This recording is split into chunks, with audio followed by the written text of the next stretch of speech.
Some people feel most alive in the quiet corners of their own homes. They don't crave the noise of crowded streets or the attention of strangers. Instead, they find comfort in familiar walls and the sound of stillness. To outsiders, they might look like someone who avoids life, but they are participating in life, just differently. These individuals are not running away from the world. They are running toward peace. There is a psychology behind this preference. Research suggests that people who love staying at home often have highly active internal worlds. Their imaginations, their ideas, their emotions, all of it is vivid. Inside their minds, there is movement, depth, and meaning.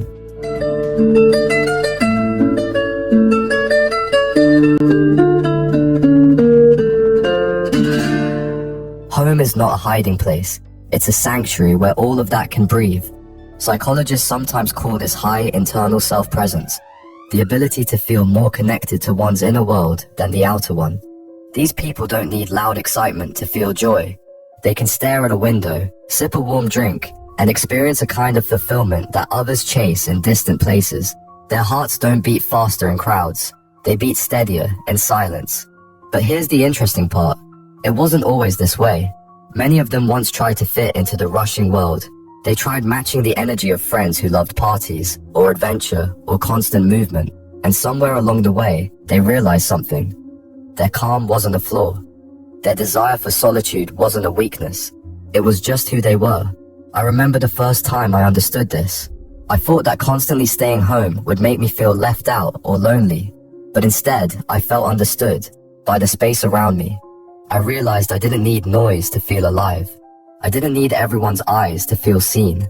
I began to value the sound of turning pages more than the sound of applause. That's when I understood. Peace is also a way of living. Staying home does not mean being alone. Sometimes it means being with yourself and truly listening. And that is something the busy world often forgets to do. There is a unique trait shared by many people who prefer staying home. Introspection. They think deeply. Every small moment can become a story. Every memory, a lesson. They feel emotions fully. Joy becomes rich. Sadness becomes art. Hope becomes direction. They don't rush through their feelings just to keep up with the pace of others. They take time to understand them. Scientific studies even show that people who enjoy solitude score high in creativity, empathy, and emotional intelligence. Their calm allows them to understand people better, even if they themselves are not always understood. But sometimes the world mislabels them. You're missing out. You should socialize more. Don't you get bored? These words can sting, because they imply that homebodies are somehow incomplete. Yet many of life's greatest thinkers, artists, and innovators were homebodies. They didn't always stand in crowds. They stood in their rooms, refining ideas that would change the world. Maybe that's the hidden truth. Silence has its own form of communication. It teaches patience, it teaches observation, and it teaches a kind of strength that doesn't need attention to exist. Still, here's a curiosity. If home feels so safe, what are they protecting themselves from? Sometimes it's overstimulation. People who love staying home can feel deeply affected by noise, chaos, or emotional unpredictability. Their nervous system craves stability. A place where energy can settle instead of constantly react. Home gives them control over their environment, and that control gives them peace. Sometimes it's trust. They give their heart carefully to only a few people, not because they are cold, but because they feel everything so intensely. They know the value of emotional safety. And sometimes it's simply preference, not a fear, not a barrier, not a story of avoidance, just a choice to spend time in a space that feels warm and familiar. They have hobbies that don't require a crowd. Reading, gaming, painting, watching their favorite films, building something personal. Joy becomes a quiet ritual instead of a loud celebration. They measure happiness in moments, not events. But here's a secret they rarely say out loud. They love deeply. They care quietly. They notice everything. Because when you remove distractions, the heart learns how to focus.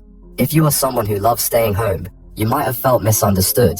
You might have questioned whether your personality is something you need to fix. You might have asked yourself if something is wrong because you don't always enjoy loud gatherings. But what if nothing is wrong? What if the world simply needs more people like you? People who listen before speaking. People who think before acting. People who feel before pretending. Let me shift for a moment, from talking about them, to talking as one of them. I once thought the world would forget me if I stayed in my room too long, but then I noticed something. The world inside my mind was blooming. Thoughts grew like gardens. Ideas kept me awake more than any late-night party ever could. I found meaning in the simplicity of my own space, and slowly I realized, home is not walls. Home is a state of mind. And now, it's time to talk directly to you.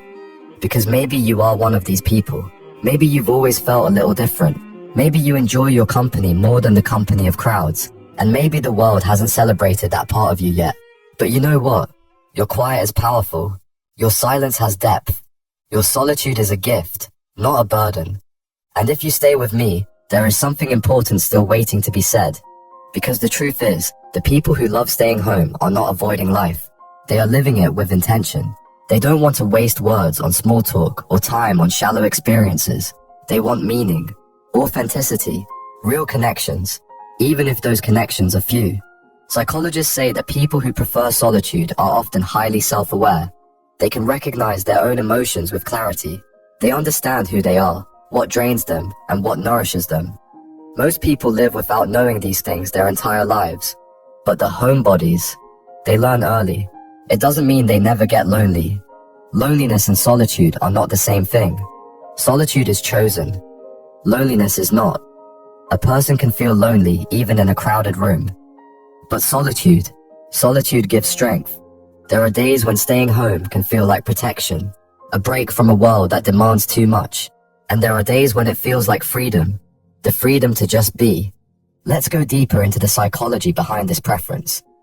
Introversion versus energy management. Many assume home-loving people are introverts, but that's not always true. Even extroverts sometimes need the peace of home to recharge. It's less about personality type and more about emotional energy, where it's preserved and where it is drained. Trust and vulnerability. They don't open up to everyone. They evaluate whether a person is emotionally safe before letting them into their inner world. Their hearts may appear guarded, but once they love someone, they love with intensity others rarely understand. Complex inner life. Their mind is a studio of imagination. They can turn silence into creativity. They can turn routine into ritual. They don't need a destination. They find purpose in presence. Control over environment. They know what triggers anxiety, discomfort, or overstimulation. Home allows them to manage their space, their time, their emotions. But here lies a paradox. Sometimes the reason they love home is because the world once disappointed them. A broken friendship, a trust that was betrayed, a moment when their feelings were too big for others to hold. So they built a space where they didn't have to apologize for who they are. If you've ever chosen to stay home because the outside world felt heavy, you're not alone. You are learning to protect your peace. And that's a form of emotional wisdom. Yet staying home doesn't mean you don't dream. Your aspirations are not small. They're just internal. You dream of doing something meaningful, something beautiful, something that reflects who you truly are. You don't want 100 people cheering. You want one person who genuinely understands. And maybe you're waiting for the right moment, for the right people, for the world to feel a little softer. Here's something personal, and maybe you'll relate. Home is the one place where you don't fear judgment, where you don't have to perform, where exhaustion melts into comfort. Some days, you step to the window and watch life continue outside. Cars rushing, people moving, the noise of urgency everywhere. And you quietly smile, because you know the real treasure is inside. Still, the world will always try to convince you otherwise. Society glorifies constant hustle, as if rest is laziness, as if stillness is failure. But the truth is, rest is part of growth, stillness is part of clarity, silence is part of understanding. You may be at home more than others, but your life is not paused. You are observing, healing, becoming. And because you feel deeply, you love deeply. Your relationships, even if limited, are authentic. If someone is in your life, they matter. You give them loyalty, gentleness, and attention that most people are too distracted to offer. You notice the small things, the sigh someone hides, the message someone doesn't send. the strength behind someone's silence. You're the kind of person who understands emotions not just through words, but through pauses. And maybe that makes you a rare kind of strength. There is a beautiful quality people overlook. Those who love staying home often have self-companionship. They don't fear their own thoughts. They don't run from their emotions. They can sit with themselves and still feel whole. That is not loneliness. That is self-connection. So let me talk to you directly now. Clearly, honestly. You are not strange for loving the comfort of home. You are not unambitious. You are not fragile. You are not missing out on life. You are building a life that doesn't exhaust you. And one day, when the time is right, when the world outside feels a little more aligned with your heart, you will step out. Not because you're forced to, but because you choose to. And that choice will make the outside feel even more beautiful. Until then, drink your warm coffee slowly. Keep discovering the worlds inside your own mind. Keep protecting your peace. Keep loving quietly, but deeply. Because the people who love staying home are the ones who make the world feel like home.